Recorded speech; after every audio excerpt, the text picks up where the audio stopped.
बनावट आधार कार्ड तयार करून अवैधरित्या भारतात प्रवेश करून बार्शीतील पंकजनगर येथे राहत असलेल्या 4 महिला आणि 2 पुरुष अशा 6 बांगलादेशींना बार्शी पोलिसांनी ताब्यात घेतले असून त्यांच्यावर प्रचलित कायद्यानुसार गुन्हा नोंद करण्यात आला आहे.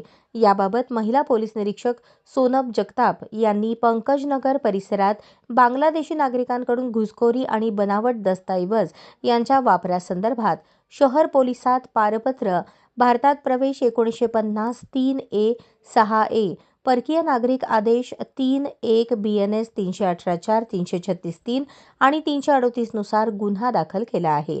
ही कार्यवाही दहशतविरोधी पथक सोलापूर युनिट व बार्शी पोलीस यांच्या संयुक्त विद्यमाने करण्यात आली.